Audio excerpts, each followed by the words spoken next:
Muy buenas tardes. Hoy empezamos con un nuevo programa de la Batalla Legal. El día de hoy vamos a tratar sobre la Comisión Interamericana de Derechos Humanos, sobre todo por el último informe que emitió esta comisión, donde analizó los conflictos sociales, las protestas y todo lo que se ocasionó después del rompimiento del Estado constitucional de derecho con el golpe que dio el señor Pedro Castillo el 7 de diciembre del 2022. En este caso, para poder analizar y brindar información objetiva de lo que significa este informe y qué es lo que nos dice este informe, hemos invitado al ex coronel en retiro del Ejército del Perú, Juan Carlos Liendo, y también además ex jefe del Servicio de Inteligencia también del Ejército del Perú, para poder hablar un poco y analizar desde un punto de vista crítico sobre este informe de la Comisión Interamericana de Derechos Humanos. Muy buenas tardes, ex coronel. Buenas tardes, Hugo, un gusto estar en tu programa. Gracias. El día de hoy queríamos tratar este informe de la Comisión Interamericana de Derechos Humanos, pero antes de eso, con su experiencia y su trayectoria profesional, coronel, queríamos un poco informar a través de este programa sobre si realmente es importante o no una Comisión Interamericana de Derechos Humanos, una Corte Internacional de Derechos Humanos, del cual el Perú es parte. Bueno, definitivamente, ¿no? Uno de los logros más importantes de la civilización, de nuestra civilización, digamos, es la aproximación a los derechos de las personas en las guerras. Digamos, una guerra es un enfrentamiento barbárico y salvaje en sus orígenes, pero vemos desde que en la temprana Edad Media ya se consolida un poco el tema de la guerra justa, ¿no? Del Jus in Bellum, digamos, que lanza todos los parámetros que después se proyectan hasta los convenios de Ginebra. Correcto. Digamos, entonces sí hay un esfuerzo desde el punto de vista de los militares con los derechos humanos.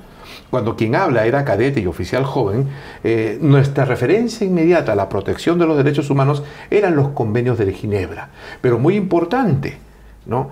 El convenio 2 relacionado con el derecho a los conflictos armados internos dentro de los convenios de Ginebra, aún no había sido aprobado por el Estado peruano hasta 1989, donde recién es ratificado, es aceptado por el Estado peruano, pero el 90-91 recién es refrendado por el Congreso. Y aquí abro un pequeño paréntesis, digamos, se juzgan casos de violaciones de derechos humanos por actos cometidos donde las Fuerzas Armadas se enfrentaban a organizaciones terroristas con una legislación que no existía. Digamos, esto es importantísimo, sino hasta 1991, donde ya cambia toda la estrategia. Correcto. Volviendo hoy, los derechos humanos es un logro fundamental de la civilización y que todos debemos resguardar, aún a costa de organismos que se supone tienen que defender los derechos humanos y que actúan en contra de ellos, que podemos seguro hablarlo en tu entrevista. Sí, los derechos humanos es un logro de la civilización que debe ser resguardada por todos nosotros y en todos los ámbitos de la vida. Correcto. Quiero resaltar, coronel, ese aspecto que usted señala, que los derechos fundamentales regulados en nuestra Constitución, así como también los derechos humanos, es una muestra de la civilización que hemos logrado como sociedad. Eso no cabe duda. Y por eso es importante este tipo de comisiones, en este caso la Comisión Interamericana de Derechos Humanos, porque su principal razón de ser, su principal objetivo es promover y proteger los derechos fundamentales. En consecuencia, según lo que nos acaba de comentar, para ponerlo de manera clara, el no estar adscrito y no respetar el trabajo de la Comisión Interamericana y la Corte Interamericana de Derechos Humanos sería retroceder en esa civilización, sería retroceder en la democracia, porque, repito, su principal objetivo es promover y proteger los derechos fundamentales. Y sobre todo, y esto tiene una razón de ser, como usted muy bien lo ha explicado desde un punto de vista histórico muy sucintamente, esto tiene una razón de ser, porque desde que cuando empiezan a hacer el Estado, como estructura, al quien mediante un contrato social la sociedad le entrega la administración de un país, el uso de la fuerza, el monopolio, pues claro, los ciudadanos éramos minúsculos, indefensos frente a todo el poder que se ha cedido al Estado. Entonces tiene explicación que esos derechos fundamentales, esos derechos humanos, sean pues protegidos y promovidos de las personas para controlar, y eso es el objetivo y la verdadera naturaleza, ¿no? Para controlar el ejercicio del poder. El ejercicio del poder, y en este caso el uso excesivo de la fuerza. Entonces, pero esto también, y hay que decirlo, no significa que podamos agazapar en pro de la promoción y defensa de los derechos fundamentales del individuo, agazapar actos criminales. Porque una cosa es defenderlo frente al exceso de la fuerza o ante el monopolio de la fuerza y todo lo que significa el aparato estatal, y otra cosa es que por más débil que pueda ser un individuo frente a este poder, agazapar actos criminales. Y eso es lo que vamos a ver si es que realmente la Comisión Interamericana de Derechos Humanos también tiene en cuenta eso, o es que se está desviando de su naturaleza y su finalidad en pro de la defensa del más vulnerable, que está muy bien, pero también debe decirse con todas sus letras y con toda claridad los actos criminales que estas personas individuales o en conjunto, como han ocurrido a partir de las protestas del 7 de diciembre, han cometido. ¿Usted qué opinión le merece a propósito de esta pequeña introducción, coronel, el informe de la Comisión Interamericana de Derechos Humanos que hace poco se ha emitido? Ese informe, digamos, que es muy criticado hasta el momento, es controversial, digamos, es un hecho claro que no es ni preciso ni efectivo. Ese es un hecho claro, tiene mucha oposición. Entonces el tema es preguntarnos por qué, cuál es la aproximación que debemos tener, que podríamos tener frente a un reporte de esta comisión, ¿no? Dos aspectos importantes, digamos. Los derechos humanos, que es un valor que todos debemos defender, todas las personas, también hoy se hacen funcionales dentro de una legislación supranacional. Correcto. Que tiene una lógica, generar la convivencia pacífica. Correcto. Entre países, digamos, la cooperación, no la solución pacífica de controversias. También es un avance de la civilización, digamos, en nuestros tiempos. Sí, ¿no? y solo para cortarlo ahí, lo que usted dice es muy importante, la globalización. Claro, lo hace necesaria. Lo hace necesaria, y ahí aquí quiero citar a un gran autor, Luigi Ferrarioli, que es un profesional del derecho italiano muy renombrado y tiene unos libros impresionantes con toda la lucidez que lo caracteriza, y él habla incluso ya de derechos fundamentales universales. Exacto, ¿no? Pero aquí viene, digamos, el primer gran problema, porque estos organismos supranacionales, donde a la cabeza se supone que están las Naciones Unidas, en los últimos años se han subordinado a un concepto ideológico de política que está haciendo que sean socavados en su efectividad. Hoy, por ejemplo, en la guerra entre Rusia y Ucrania, o sea, no existen Naciones Unidas, no existen organismos supranacionales de derechos humanos. ¿Por qué? Porque hay una ideologización. Desde el funcionamiento de muchos organismos de derechos humanos hay una imposición de pensamiento único que atenta contra sus propios principios. Y eso es lo que está sucediendo con la Comisión Interamericana de Derechos Humanos. Para reforzar lo que acaba de decir, coronel, con mucha lucidez, como lo acaba de señalar, es cierto, se debe proteger, recalco esto, para que todos los televidentes lo tengan claro y saquen sus propias conclusiones. El coronel y mi persona estamos de acuerdo en que se defienda los derechos humanos, se defienda los derechos fundamentales, que se proteja al más vulnerable, y que estamos de acuerdo que existan estas cortes internacionales porque es una manera de responder también el desarrollo de los derechos de las personas, derechos fundamentales, derechos humanos, para que pueda controlar y en esta globalización también de los derechos fundamentales y humanos, y como decía Ferrarioli, que acababa de citar, sobre la universalización de los derechos fundamentales. Bauman también, otro sociólogo y filósofo, también habla de los derechos globales, ¿no? Entonces, lo que quiero decir es si bien es cierto su finalidad y su naturaleza de estas cortes, de esta comisión es sumamente importante, el problema, como lo acaba de señalar el coronel, nuestro invitado, es que cuando este fin, esta institución se contamina con temas ideológicos y no son claramente objetivos, netamente objetivos, sus razonamientos en base al derecho, sino lamentablemente se dejan llevar por esas ideologías y no puedan tener la objetividad para analizar las cosas. Ese es el gran problema que puede incluso debilitar a la propia Comisión Interamericana de Derechos Humanos, porque lejos de estar para proteger al más vulnerable, porque el más vulnerable, dicho sea de paso, no solamente están los individuos, también la propia Policía Nacional en determinados contextos también se convierten en personas vulnerables. Entonces, la tarea de la Comisión Interamericana, coronel, no es solamente o en general defender al individuo, que pueden ser vulnerables, como también puede ser la Policía Nacional, porque tampoco podemos negar que, si bien es cierto, tienen el uso de la fuerza a través de la Policía Nacional del Estado, pero no podemos negar también que los policías tienen sus derechos, y también tienen derechos fundamentales, y también tienen derechos humanos. Y la Comisión Interamericana, si bien es cierto, es proteger al individuo frente a ese monopolio de poder, pero también tiene que decir con todas sus letras, como decía y iniciábamos este programa, con todas sus letras, los actos criminales que cometen estos individuos, ¿no? Y no agazaparlos y concentrarnos solamente en una parte del conflicto social. Definitivamente. Y aquí hay, digamos, una contradicción en sí misma, porque si los derechos humanos son universales, o sea, no incluyen a las Fuerzas Armadas, no incluyen a la policía o a sus familiares, solamente incluyen, digamos, a las personas involucradas como resultado de los enfrentamientos o ataques que existen.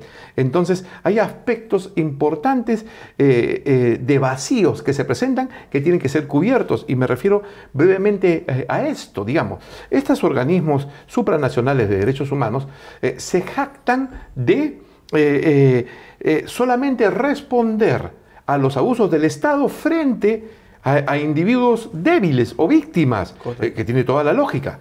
Pero, sin embargo, en su actuación real y concreta, como es en el caso del Perú, digamos, terminan protegiendo derechos de elementos que cometen actos terroristas o que están involucrados con la organización terrorista, ¿no? O no los nombran, los invisibilizan y no manifiestan su claro y real compromiso con lenguajes de odio, generación de violencia, como ha sucedido con la gran mayoría de dirigentes que han estado presentes en las manifestaciones del Perú que han causado muertes.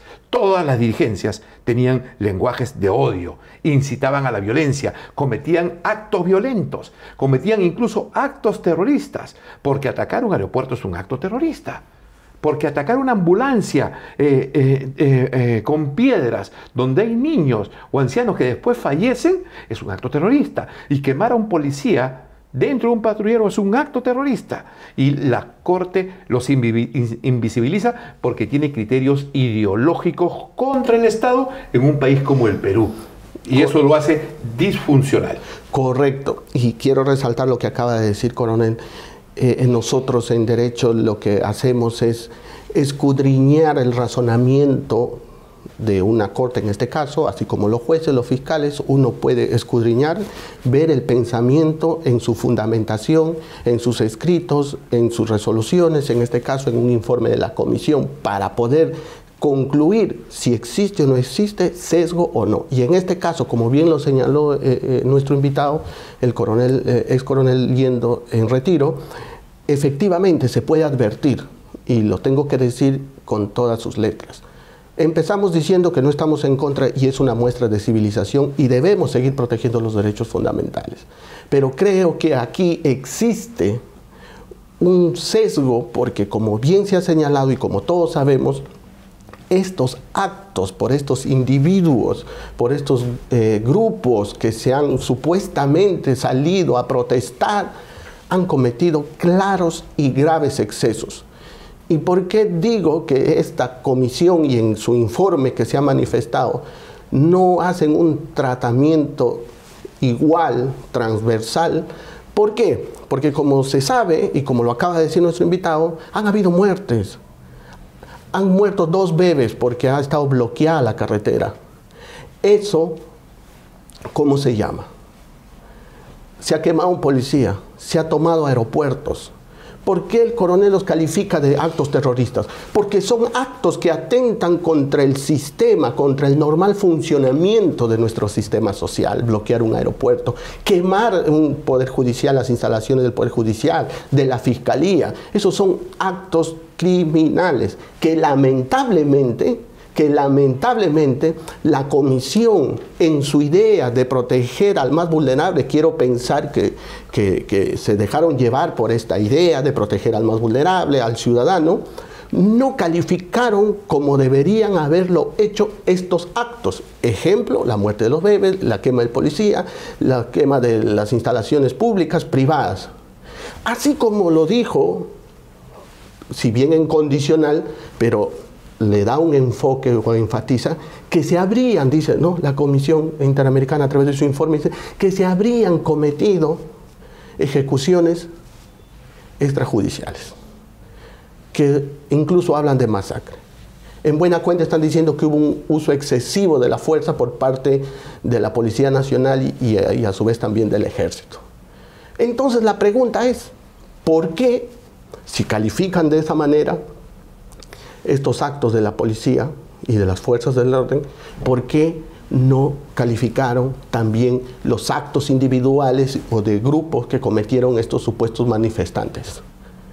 Llamar con todos sus nombres: la muerte y quema del policía es un homicidio, y con las investigaciones nosotros sí somos responsables aquí y siempre lo vamos a hacer en determinar. Yo no podría decir si es un asesinato o no, eso lo determinará la Fiscalía en sus investigaciones, pero de que hubo un homicidio, sí lo hubo, porque es más, la pericia y toda la información que se tiene y que la propia comisión ha recabado, porque la propia comisión cita que ha recabado informes de necropsia y todo lo demás, que ha muerto primero con un acto contundente y después fue quemado.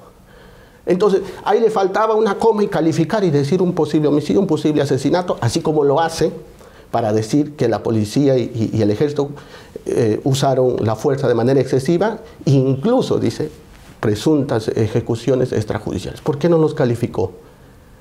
¿Acaso la policía, el ejército y todos los miembros de la fuerza del orden también no tienen derechos humanos? Entonces, ahí podemos ver, coronel, para cederle la palabra, ahí podemos ver una clara distinción y podemos sacar y advertir que existe un sesgo ideológico de querer, repito, agazapar actos criminales y no calificarlos como deben ser con todas sus letras, sino más bien a un sector, que si bien es cierto, repito, tiene el monopolio del uso de la fuerza, pero también tienen que defender sus derechos humanos, porque si al final están queriendo evitar, porque también se habla de discriminación, díganme ustedes, saquen sus propias conclusiones, si no es también un acto discriminatorio solo calificar las actuaciones de un grupo, que en este caso la Policía Nacional del Perú y el Ejército, y no calificar al otro. Sí, definitivamente. Y más aún, ¿no?, profundizando en el estudio de este reporte, habla de motivaciones de un conflicto étnico-racial entre peruanos. O sea, lo lanza, ¿no?, así muy ligeramente. Dice, contra la población local de la zona hay un ánimo de conflicto étnico y racial, digamos, étnico-racial cultural, pero no explica qué etnias están en conflicto, ¿no? ¿Qué razas están en conflicto? ¿No? Si vemos ahí, hay población aymara, quechua, ayacucho, ¿de qué etnia son los oficiales de las Fuerzas Armadas y la policía? Correcto. O sea, son de algún tipo de etnia. La mayoría de ellos son lugareños, y las tropas y los policías son familiares y vecinos de quienes los apedrean o quienes les atacan. ¿Dónde está el conflicto étnico? Otra carencia de este reporte: no habla de la corrupción de las autoridades locales, que es totalmente evidente, de la infiltración boliviana, del narcotráfico, de la minería ilegal, del contrabando, que financian y apoyan todas estas movilizaciones sociales. Y no solamente en Puno, sino en toda la región del sur del país y en muchos lugares del país también. En conclusión, un reporte, digamos, como este, sesgado, porque no es completo, con tinte ideológico, con una forma única de ver, no causa ningún beneficio al pueblo peruano. Genera más polarización por el sesgo y la ideología y porque separa grupos para luego colocarlos en conflicto. Estos reportes son utilizados por otros organismos de derechos humanos para atacar al Estado, para enjuiciar a las fuerzas del orden, y sirve de propaganda al mundo desarrollado, donde nos hacen ver al Perú como un país de salvajes. Entonces, en este sentido, un reporte como este merece y es una obligación criticarlo y exigirle al Estado que tome una actitud responsable frente a ello. No se puede quedar mudo o callado, ¿no? Se hablan muchas posiciones de retirarse de la competencia de esta comisión o de la Corte Interamericana de Derechos Humanos, que están interrelacionados. Pero ¿dónde está la postura oficial? Estos señores de organismos supranacionales no se pueden equivocar, no pueden ser dominados por ideologías. Es un hecho concreto que generan más conflictos al interior del país, y nosotros como peruanos debemos emplazarlos ante la comunidad internacional de que no solamente están haciendo mal su trabajo, sino que están contribuyendo a polarizar y a tener más conflictos entre peruanos. Correcto. Eso es, digamos, un aspecto clave que no se toca y que debería ser tomado muy en cuenta. Correcto. Quiero resaltar esto último, coronel. Se debe dar batalla. Y el Estado debe dar batalla a esta comisión, a este pronunciamiento, haciendo alusión al programa que se llama la batalla legal. Y creo no, estamos viendo que no lo hace. El Estado está inerte, no defiende su postura, no defiende lo que estamos diciendo aquí, teniendo todos los mecanismos para hacerlo, sino simplemente vemos un rotundo silencio. Como bien dice nuestro invitado, no es que debamos salirnos, no es la solución, es una muestra, repito, como se dijo al inicio del programa, de civilización de una sociedad y de nosotros como sociedad pertenecer a este tipo de organismos, porque qué duda cabe, y quiero resaltar, los derechos fundamentales y los derechos humanos se deben defender, pero como bien lo ha señalado también el coronel Liendo, eso no quiere decir que no se equivoquen, que no puedan ser capturados por ideologías. Y justamente aquí quiero incidir también y hacer esta precisión. Lejos de contribuir la Corte Interamericana, en este caso la Comisión Interamericana de Derechos Humanos, con este informe, de contribuir a la paz social, a la convivencia pacífica, con sus pronunciamientos, que es su idea, ¿no?, que es su fin, que es su naturaleza, es su esencia, proteger los derechos fundamentales de los ciudadanos, promoverlos, etcétera, polariza más. Al hacer este tipo de calificaciones solo de un sector, que en este caso es la Policía Nacional y el Ejército, las fuerzas del orden, y no calificar, como vengo diciendo, en su real sentido y con la contundencia que lo hace con la otra parte, este sector, agazapar estos actos criminales.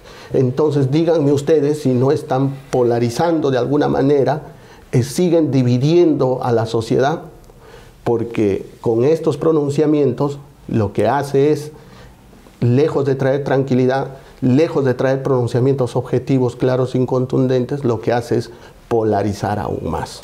Polarizar, desmerecer el trabajo que hace la policía y el ejército, que también hay que decirlo, ¿pueden existir excesos? Pueden existir excesos, pero que se investigue. La comisión, por más condicional que le pongan, habría, dice, ¿no?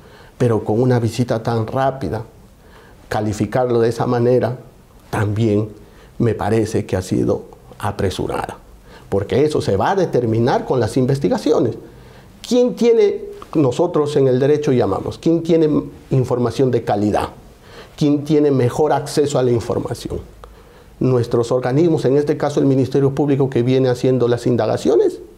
¿O la Comisión Interamericana que vino en una visita rápida y levantó y se llevó la información que pudo recabar en esos días? ¿Quién tiene, en otras palabras, mayor autoridad para calificar las cosas? En ese sentido, repito, creo que esto nos polariza más, lo que no contribuye a la paz social y a todos estos conflictos. Y sobre todo, coronel, criticar también el aspecto o resaltar que no tiene esa misma vehemencia el informe porque también hay que decirlo, este informe de la Comisión Interamericana condena que se haya roto el orden constitucional por el expresidente Pedro Castillo el 7 de diciembre del año pasado. También condena los actos y abusos de las protestas, ¿no?, de los ciudadanos, de los privados. Dice que eso no contempla o no está dentro del derecho a la protesta, pero solo ahí. Pero teniendo la información, porque hace una narración de todos los hechos, narran cómo se han muerto los bebés, narran quiénes se han muerto, narran cómo se ha quemado al policía y que se ha muerto con un golpe, con un objeto contundente. Repito, tenía la información y los podía calificar, sino que simplemente agarra y de manera general dice que tampoco se avala el derecho a la protesta, estos actos de violencia, pero no los califica. Y yo creo que ahí se equivoca. Sí, definitivamente. No solo no los califica, sino no los interrelaciona y no los considera en las conclusiones. En la práctica lo desaparece del informe e inclina la balanza solo contra las fuerzas del orden, lo cual es totalmente discutible. Ahora, desde el uso razonable de la fuerza, definitivamente la fuerza tiene que ser regulada. Yo, como ex oficial de ejército, he sido entrenado y preparado en ello. O sea, por eso es que existen fuerzas armadas, existen policías, porque en su preparación se les inculca y se les hace profesionales para que tengan un uso razonable de la fuerza, ¿no? Correcto. Pero si este esfuerzo que hace el Estado a través de sus instituciones armadas para preservar la paz, para evitar de la violencia, sufre, digamos, los efectos de reportes de este tipo que terminan siendo reportes arteros que generan más violencia, entonces se genera un problema mayor. Porque en forma sesgada e ideologizada, y cuando se dice ideologizada, ¿en qué? Porque hay una ideología de ver las cosas solo desde un punto de vista y darle efecto político a ello. Si esta ideologización y ese sesgo son parte del informe, se genera más violencia, se genera más conflicto. Y las personas que administran estos organismos desde la OEA o sus financistas no son personas incultas o ignorantes. Se supone que estas personas deben entender cuáles son el efecto de trabajo de estos organismos supranacionales. ¿Y Correcto. ¿Qué cosa? Estos financistas promotores de organismos como esta Comisión Interamericana, ¿no se dan cuenta del efecto perverso que está causando? ¿Piensan que es una cosa ligera o de repente apoyan que siga existiendo conflicto en el Perú para alinearse con un pensamiento único? Si eso fuese así, sería perverso. Sea como fuere, los derechos humanos tienen que respetarse, más allá incluso de organismos ideologizados o sesgados.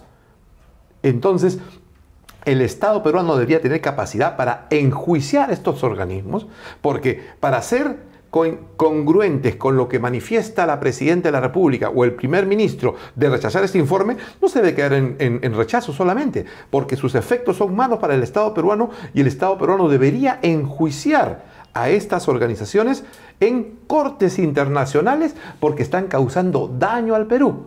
O sea, no puede existir una integración a organismos supranacionales que cause daño al Estado constitucional de derecho, al orden y la paz interna en el Perú, a la seguridad de los ciudadanos. Es insano, ¿no? La aproximación positiva a un mundo globalizado, en cooperación, de convivencia en paz, de solución pacífica a las controversias, se basa en la verdad, no en la ideología.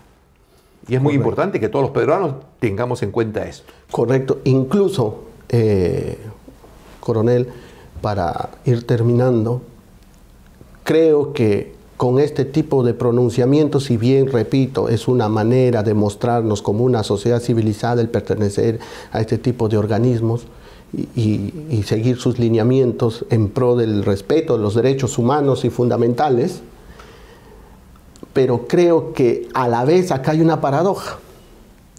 Porque si se dejan contaminar por ideologías como estamos advirtiendo, es un retroceso. Entonces ya no podríamos decir que es una muestra de civilización. ¿Por qué un retroceso? Porque hay que recordar que históricamente, con la evolución y el desarrollo de la sociedad, la manera como se administraba justicia y se hacía también política, ¿no?, primero, cuando no existía Estado y estaba al absoluto control de la monarquía, del monarca, y cómo resolvían las cosas, cómo se regía su sociedad, era por el tema divino. Era una creencia, eran ideologías. Así se administraba una sociedad, incluido el sector justicia. Pero luego se pasó y se dejó ese aspecto o esa manera de conducir y administrar un Estado para dar paso a la razón. En base a la razón, información objetiva y veraz, era para poder mejorar como sociedad, dejar en el pasado todo lo que significó este tipo de maneras de conducir un Estado, y se pasó a conducir y administrar la sociedad en base a la razón. Conclusión, la Comisión Interamericana está evaluando en base a la razón. Me parece que en este aspecto no, y con eso, repito, estamos retrocediendo y volviendo a dirigir las cosas, una sociedad en base a ideologías, a subjetividades que no deben tener cabida. Muchas gracias, coronel, por la invitación. Ha sido muy productiva la conversación con usted y de su experiencia y trayectoria. Espero tenerlo en una nueva ocasión para seguir analizando estos temas de coyuntura que tanto daño nos hacen. El gusto ha sido mío, Hugo, y encantado de estar en tu programa a tu disposición. Muchas gracias. Eso es todo por ahora, amigos. Vamos a un corte comercial y seguimos.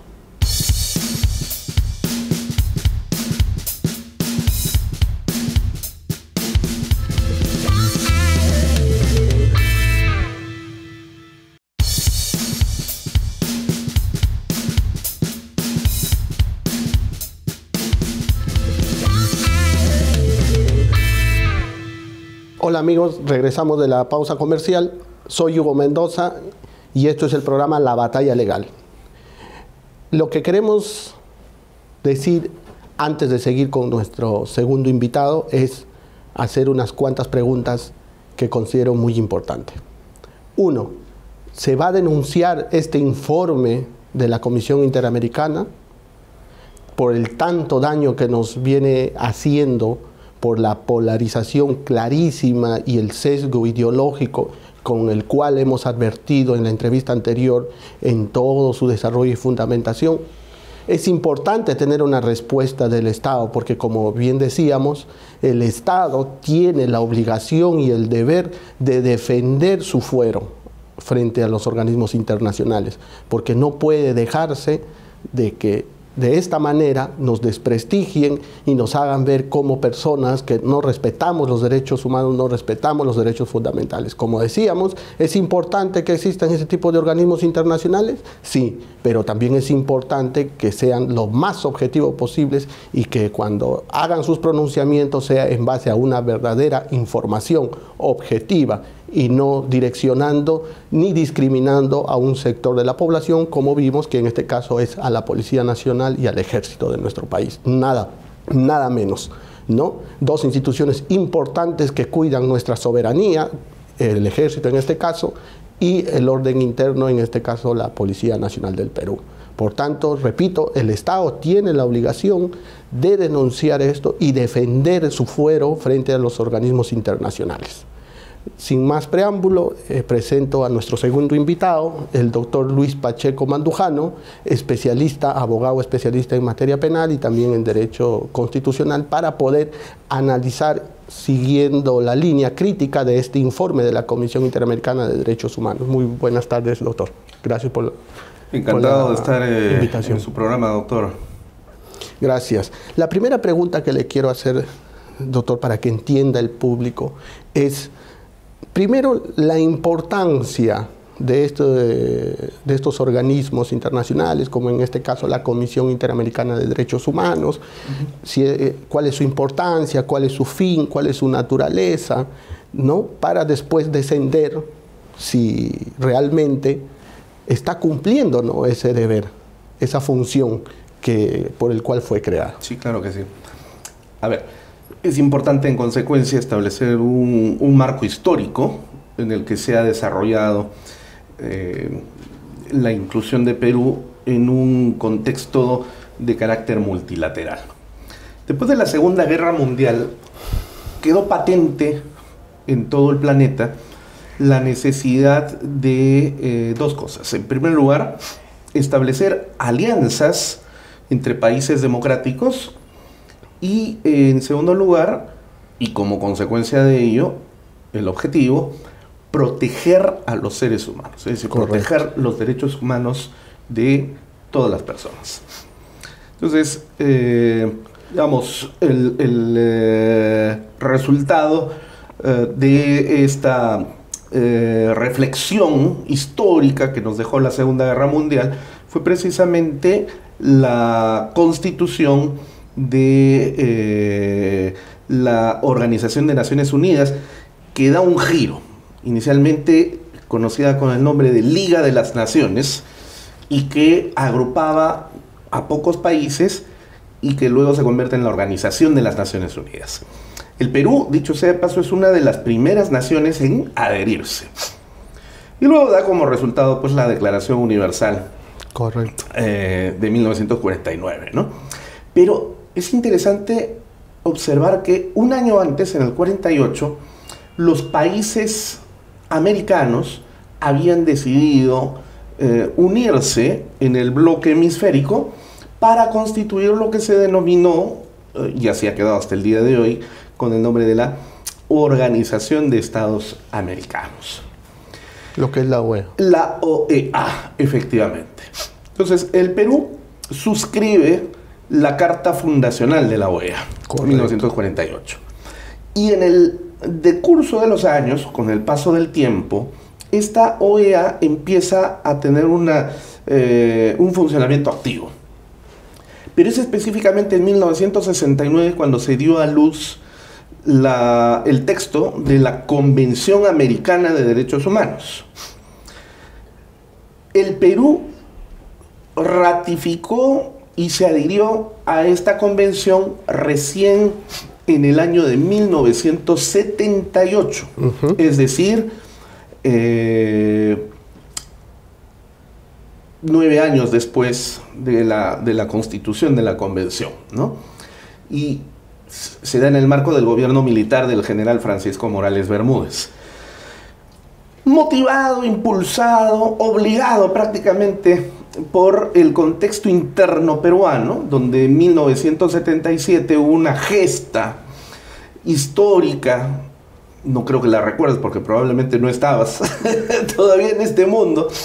Yo era niño, tenía 4 años aproximadamente, pero sí recuerdo la comunicación en la radio de lo que llegaba como notas periodísticas a las radios nacionales, y donde se daba cuenta precisamente de un arremetimiento militar que hubo contra los manifestantes integrantes de la CGTP, del SUTEF, de los partidos políticos democráticos, el APRA a la cabeza fundamentalmente, y donde hubo muchos muertos, ¿no?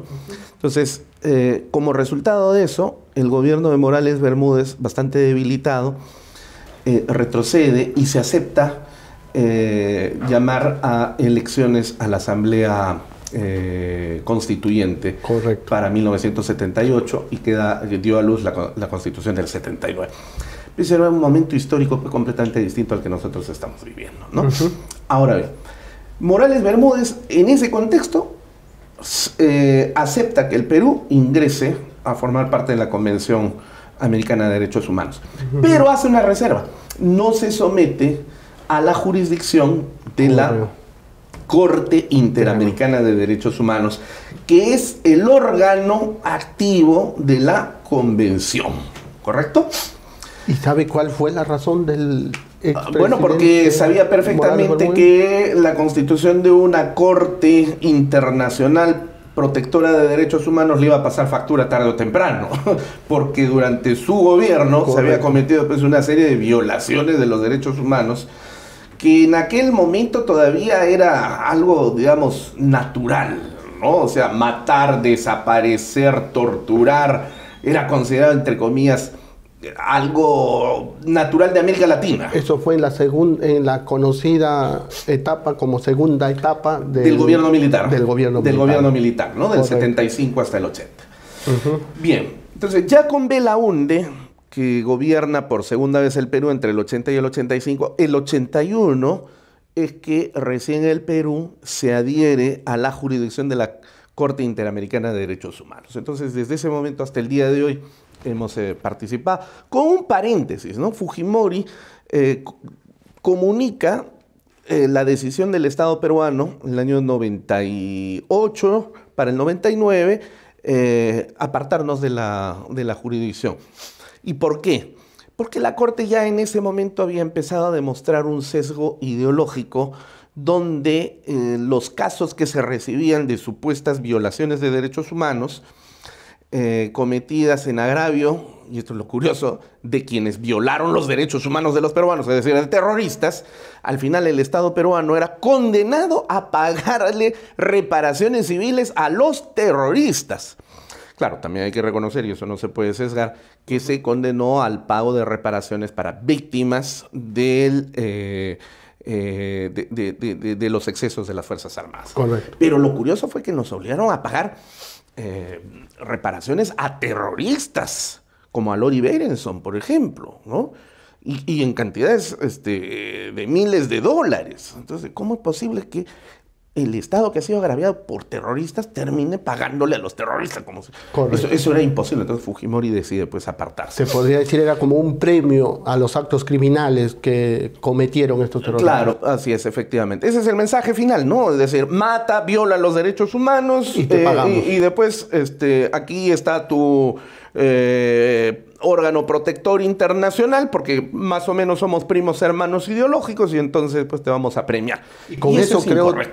y con eso creo desnaturaliza claramente el fin de la Corte. Por supuesto. Y de la Comisión. Así es. Entonces, con el retorno de la democracia al Perú después de la dictadura de Fujimori, se reinicia la inserción nuevamente del Perú en la jurisdicción de la Corte Interamericana de Derechos Humanos, comenzando por las gestiones que se realizaron durante el gobierno de Paniagua y se culminaron ya con las de Alejandro Toledo. Muy bien, y de ahí para adelante hemos continuado.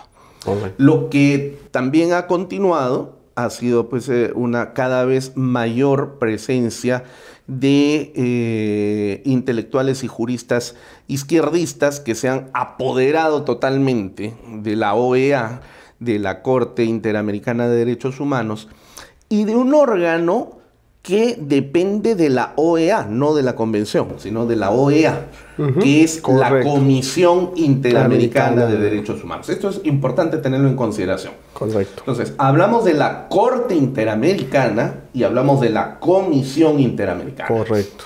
La Corte es el órgano jurisdiccional de la Convención. La Comisión Interamericana tiene su origen en la fundación de la OEA. Así es. ¿Correcto? Pero claro, lo que pasa es que van casi paralelamente. Y lógicamente guardan relación. Porque, a ver, si tú decidieras denunciar, no sé, se me ocurre en este momento a Dina Boluarte, por ejemplo, por supuestos crímenes de lesa humanidad, masacres. Como lo califica el informe. Como lo califica el informe. Luego hablaremos de ese mamotreto. Correcto. Entonces, si tú, como persona natural, Hugo Mendoza, quiere denunciar a Dina Boluarte, tú puedes ir a la Corte Interamericana de Derechos Humanos para denunciar. Bueno, puedes hacerlo. El tema es que no te van a recibir tu documento, pero no le van a dar trámite. Porque la convención establece que solamente pueden formular denuncias los estados. Así es. Y tú te preguntarás, ¿y cómo las ONGs entonces terminan llegando? Es el otro canal. Es la persona. A través de la Comisión Interamericana de Derechos Humanos, que es el filtro, un órgano calificador que va a evaluar si esa denuncia tiene o no sustento jurídico y fáctico, y si califica positivamente, recién pasa a la Corte. Y eso es importante lo que usted señala, doctor, porque la Comisión Interamericana como filtro para ver qué casos pasan o no a la Corte Interamericana de Derechos Humanos, nada menos, como usted muy bien lo ha explicado, depende de la OEA. Así es. Tan es así que en su propio reglamento, en su página web, si uno revisa para que lo puedan hacer, tanto depende de la OEA, que es la OEA quien designa a los 7 miembros que integra la Comisión Interamericana de Derechos Humanos. Esto es, los estados miembros proponen, ¿no? Hacen una propuesta de 2 hasta 3 personajes para que puedan representarlos ante la Comisión Interamericana. Pero finalmente quien toma la decisión es la OEA a quien elegir para integrar esta Comisión Interamericana. Y dicho sea de paso, es importante mencionar que el actual representante del Perú fue propuesta en el año 2019, según figura también en información pública de la OEA y la Comisión Interamericana de Derechos Humanos. Entonces, quiero repetir esto. Es importante que lo que usted señala, porque la comisión que funge como filtro para determinar qué casos va a poder ver la Corte Interamericana, nada menos depende de la OEA. Así es, efectivamente. Y la OEA hoy, lamentablemente, pues está en manos de una progresía internacional que guarda vínculos muy relacionados con el Foro de Sao Paulo, el Grupo de Puebla, etcétera, etcétera. Basta ver simplemente quiénes han sido sus secretarios generales en los últimos tiempos. Almagro con esa actuación totalmente reprochable. Michelle Bachelet, ¿no? Bueno, entonces, por el amor de Dios, ¿no? Por el amor de Dios, no seamos ciegos ante la realidad. Entonces, doctor, hay que ser justos desde el punto de vista histórico. Correcto. De lo que fue y de lo que es la OEA y la Convención Americana de Derechos Humanos. Por eso es que yo partía del contexto internacional, que es la consecuencia histórica y la enseñanza que nos deja la Segunda Guerra Mundial. ¿Es necesario que los países se unan para proteger derechos humanos? Por supuesto que sí. ¿Es necesario que los estados garanticen la protección de los derechos humanos? Por supuesto que sí, porque si no, no estaríamos aquí conversando. Imagínense si fuese como en la Unión Soviética, en la que para poder hasta tomar una decisión tan sencilla como, por ejemplo, a ver, ya termino el colegio y voy a ir a la universidad, yo no podía elegir a qué carrera seguir. Yo elegí libremente aquí en el Perú porque, gracias a Dios, nací en un país libre y elegí estudiar Derecho. Pero si hubiera nacido en la Unión Soviética, el partido me hubiera indicado a dónde iba yo a estudiar, ¿no? Entonces, esa es una violación de derecho fundamental, mi libertad. Libre desarrollo de la personalidad. Entonces, a ver, ¿para qué existe el Estado? Y la respuesta está en el artículo 1 de la Constitución, ¿no? ¿Qué dice el artículo 1 de la Constitución? La defensa de la persona humana y la protección de su dignidad son el fin supremo de la sociedad y del Estado. Correcto. O sea, la Constitución inicia con la finalidad del Estado, anteponiendo a la persona en primer lugar. El Estado está debajo. La persona es más importante que el Estado. Así que entonces, ese artículo, que proviene del artículo 1 de la Constitución del 79, ya marca la línea precisamente de la naturaleza fundacional del Estado peruano, un Estado respetuoso de la protección de los derechos humanos. Pero por lo tanto tiene que aliarse con otros países para lograr esos objetivos, porque, digamos, a ver, egoístamente yo podría decir, lo que le pasa a mi vecino no me afecta. Falso. Correcto. No. Lo que le pasa a mi vecino, por supuesto que me afecta. Claro que sí. Porque un día mi vecino, por cuestiones de salud, por cuestiones de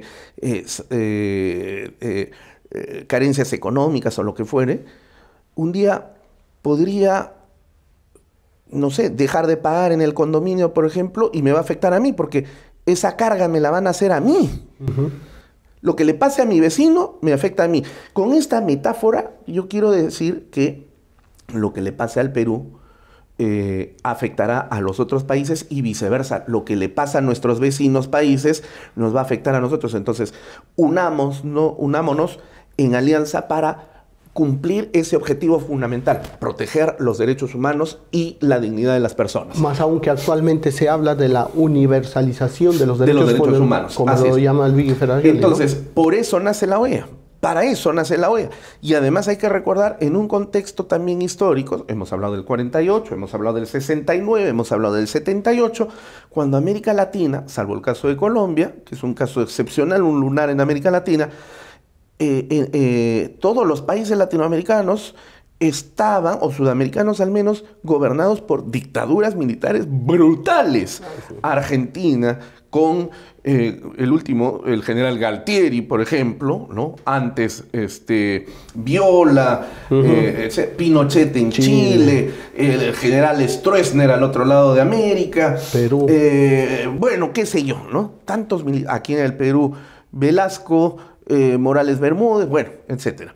Entonces, sí responde a una necesidad la Comisión, la OEA, para justamente, como usted bien señala, cautelar esos derechos fundamentales, esas garantías constitucionales, esos derechos humanos de las personas. Así es, efectivamente.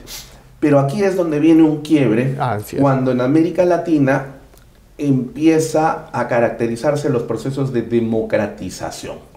Porque en América Latina ya no tenemos dictaduras desde que, bueno, la última fue pues la de Pinochet, cuando se fue el 90, ¿no? Años antes Galtieri, en Argentina hasta el 83, entra Raúl Alfonsín. En el Perú ya nos habíamos adelantado felizmente, el 80 Morales Bermúdez le da el mando a Belaúnde. Y entonces América Latina entra en un proceso de democratización. Y muy bien, entonces corresponde ahora a los estados garantizar la protección de los derechos fundamentales. El problema es que los impulsores no estatales se van a empezar a agrupar en lo que se conoce con el nombre de organismos no gubernamentales, es decir, ONGs, que van a trabajar con ese concepto de derechos humanos, pero no como política de Estado, sino como un objetivo políticamente determinado. Es decir, intereses particulares. Así es, la inserción de ideologías y de doctrinas políticamente determinadas dentro de un concepto filosófico, político, jurídico, que son los derechos humanos. Capturados por este sector particular. Así es. Entonces, cuando tú le insertas ideología y doctrina políticamente determinada, en este caso de izquierda, a los derechos humanos dejan de ser derechos humanos, se convierten en izquierdos humanos, como decía el poeta uruguayo Mario Benedetti, ¿no? Ahí quiero resaltar algo muy importante que usted acaba de señalar, doctor, con mucha lucidez. Lo que debería ser una política de Estado, que es la promoción y defensa de los derechos fundamentales y los derechos humanos, repito, debería ser una política de Estado. Y lamentablemente estos organismos denominados ONGs no hacen esa supuesta promoción y protección de los derechos fundamentales que dicen hacer, no lo hacen como política de Estado, sino responden, por lo que se viene viendo y se viene evidenciando, responden a intereses ideológicos particulares y no una política estatal, que debería ser sin distingo, sin ideologías, en base a la razón, en base a la información objetiva. Efectivamente. Entonces, estos grupos políticos, la intelectualidad de la izquierda peruana y latinoamericana, se vuelcan sobre todo en esos ámbitos, ¿no? La antropología, la sociología y el derecho, vinculados con este concepto central de los derechos humanos, pero con esa mirada ya ideológicamente, políticamente determinada. Y los estados, pues poco o nada van a hacer para convertirlo en políticas públicas. Ese fue un grave problema.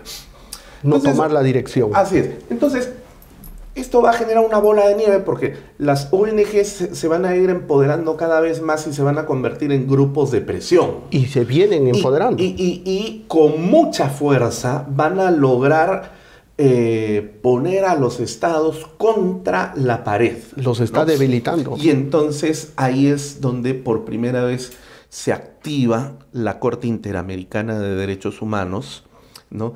Con el caso Almonacid Arellano versus Chile, un caso que data de la dictadura de Pinochet precisamente, y donde la Corte emite una sentencia, pero esto es algo curioso, como era la primera que se dictaba, se tenía miedo de que en ejercicio natural de la soberanía del Estado chileno, dijera, bueno, esa sentencia es declarativa, pero nosotros decidimos pues al interior de nuestro país, así que no la vamos a aceptar.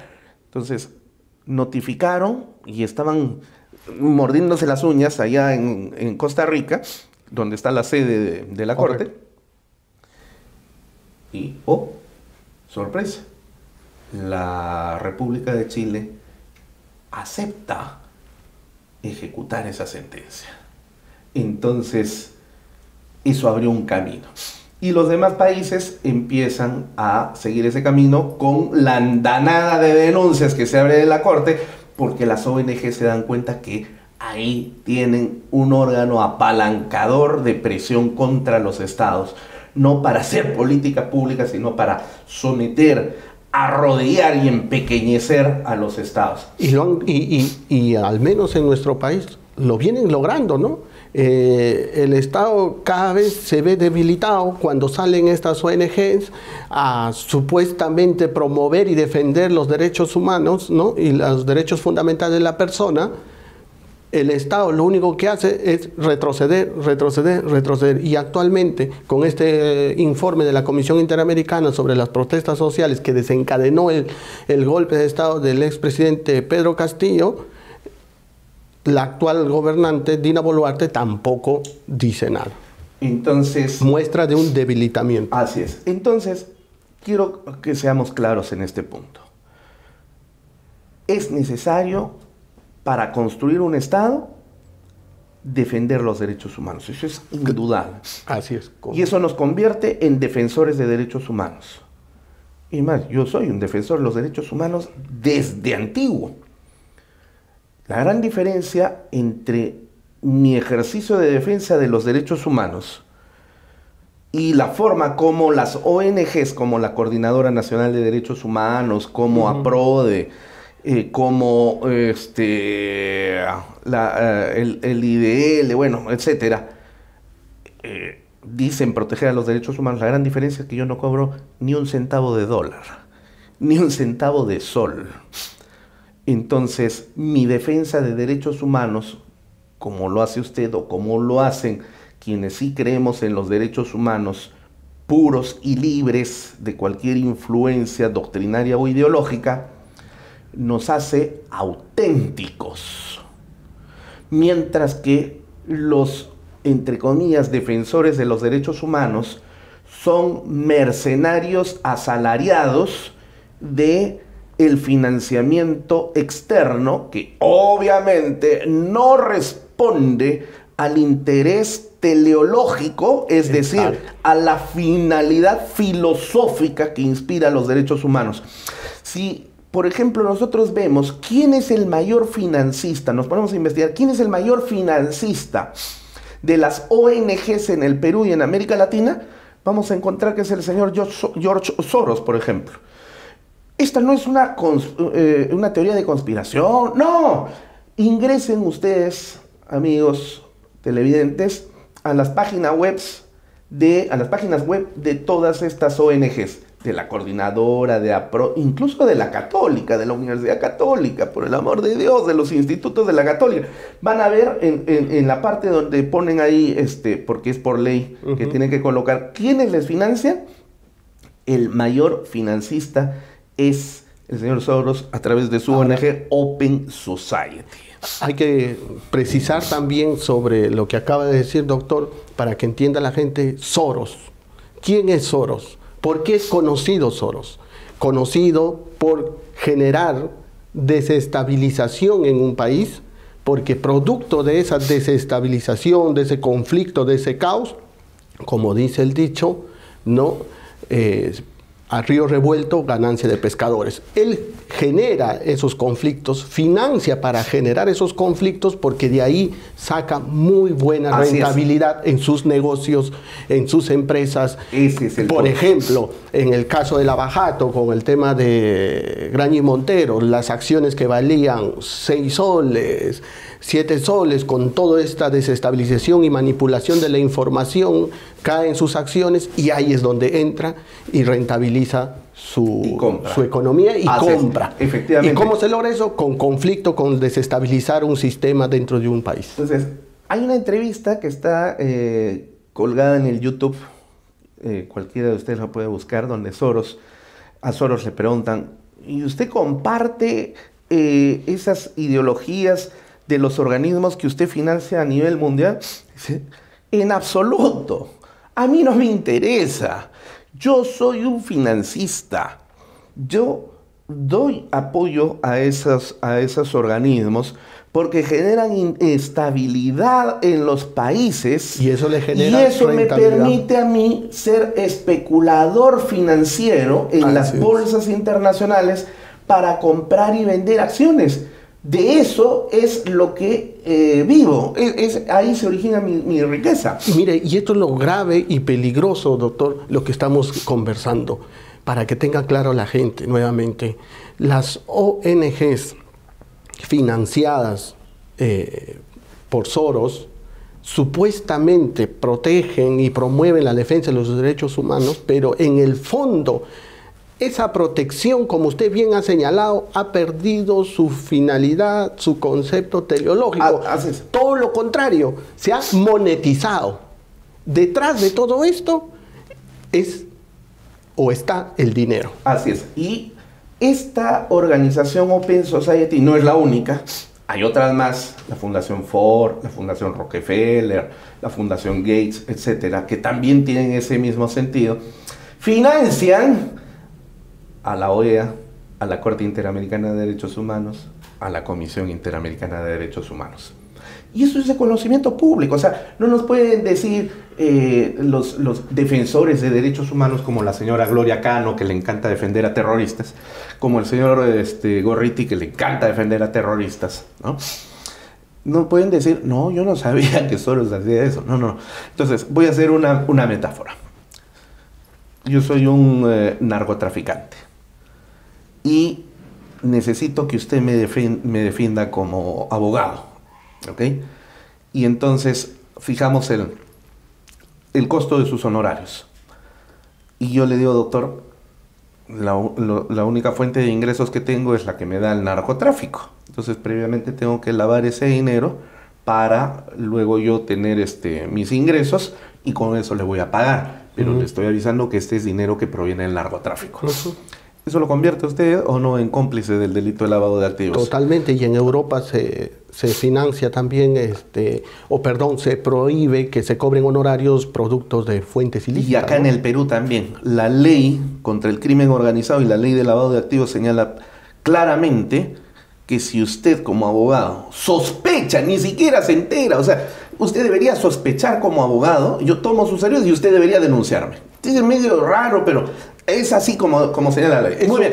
Entonces, ¿por qué? Porque el dinero con el que yo le estoy pagando es un dinero cochino, es un dinero sucio, es un dinero delictivo, lo cual cuando usted lo recibe, también lo hace usted delincuente. Muy bien.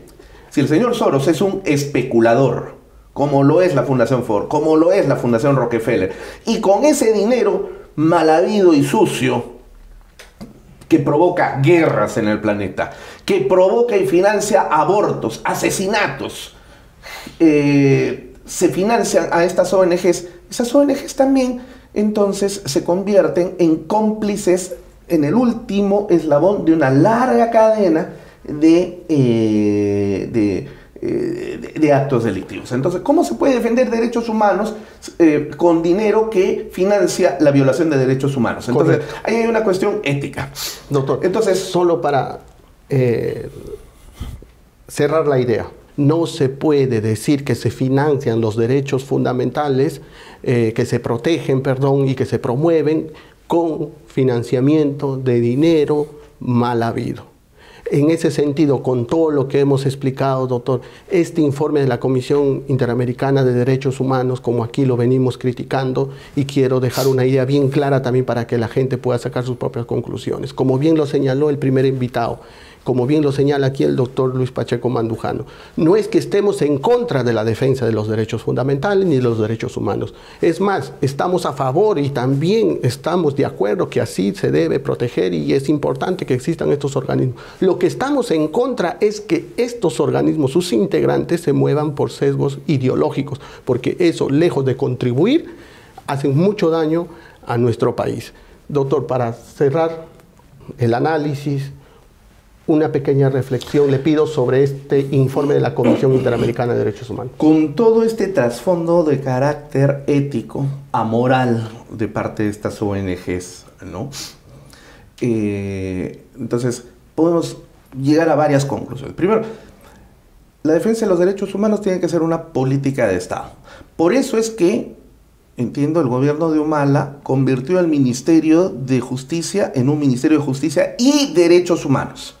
El problema es que el Ministerio de Justicia, como consecuencia de ello, fue también botín de guerra para las ONGs que pasaron a convertirse en funcionarios públicos y seguir haciendo su trabajo. Eso hay que limpiarlo, ¿no? Y segundo, ya no se puede, porque ha trastocado históricamente la finalidad que tuvo la OEA, la finalidad que tuvo la Convención Americana con su Corte Interamericana y la Comisión Interamericana de Derechos Humanos, se han ido por otro camino, por otra línea. No protegen derechos humanos. Son órganos que, por causa de quien los financia, se encargan más bien de promover y provocar violaciones de derechos humanos, para luego tener el pretexto de vamos a proteger los derechos humanos. Entonces, ante esa situación que es muy distinta al origen del 48, del 69 y cuando el Perú se adhirió al 78, ¿debemos continuar formando parte de la jurisdicción? Definitivamente la historia nos está indicando a gritos que ya no podemos someter. Esto es como que aquí en el Perú permitiéramos que los senderistas, Sendero Luminoso, forme una cámara de arbitraje y nos sometamos a la cámara de arbitraje de Sendero Luminoso. Obviamente que van a fallar pues, en contra nuestra y a favor siempre de sus adláteres, ¿no? Correcto. Entonces, ya no se puede, ya es definitivo, ¿no? Entonces, ¿qué hacer?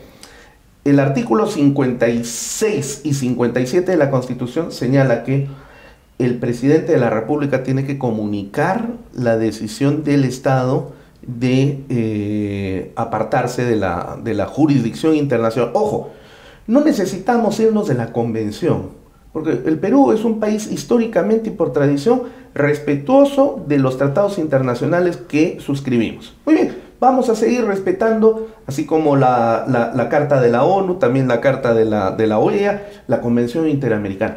Pero lo que ya no podemos seguir sosteniendo es someternos a una jurisdicción que no es jurisdicción de justicia, sino más bien es una jurisdicción política que nos impone sesgos ideológicos. Correcto. Entonces, el presidente de la República debe comunicar esa decisión, pero antes, por ser un tratado internacional que versa sobre derechos humanos, el Congreso de la República tiene que aprobar la salida de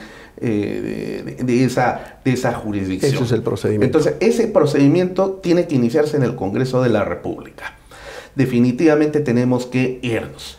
Y ese mismo procedimiento que va hacia la Convención Americana de Derechos Humanos, el mismo procedimiento tiene que darse a la OEA para salir de la jurisdicción de la Comisión, que emite informes como estos que son totalmente mentirosos. O sea, ni siquiera una parte es una mentira. Pero aun cuando una parte fuera una mentira, ya el total es mentira, porque hasta en lógica, verdadero y falso siempre da falso. Y el punto es que aquí se ha acusado al Estado peruano de que se han cometido masacres, violaciones de derechos humanos por razones étnicas. Oiga, qué absurdo. Si los policías y los militares son andinos, o son arios, son hombres de 1,80 m, rubios y de ojos azules que han masacrado. No, son andinos. O sea, ¿cómo puede haber una masacre de andinos contra andinos por cuestiones étnicas? Eso es un absurdo, es una contradicción lógica. No, ya no podemos estar en esta comisión ni sometidos a la jurisdicción. Muchas gracias, doctor. Muchas gracias por su reflexión lúcida, clara y contundente. Lo que aquí podemos decir al público en general, aquí tienen la información, saquen sus propias conclusiones y no se dejen engañar. Este tema es muy amplio para debatir, doctor. Espero poder tenerlo nuevamente para seguir debatiendo esto y otros temas más. Pero por hoy creo que con esta información el público tiene las herramientas para sacar su propia conclusión. Sin más preámbulo, que tengan muy buenas noches. No se olviden de sintonizar en señal abierta CTV Perú en el canal 20.4 y en la multiplataforma. Buenas noches.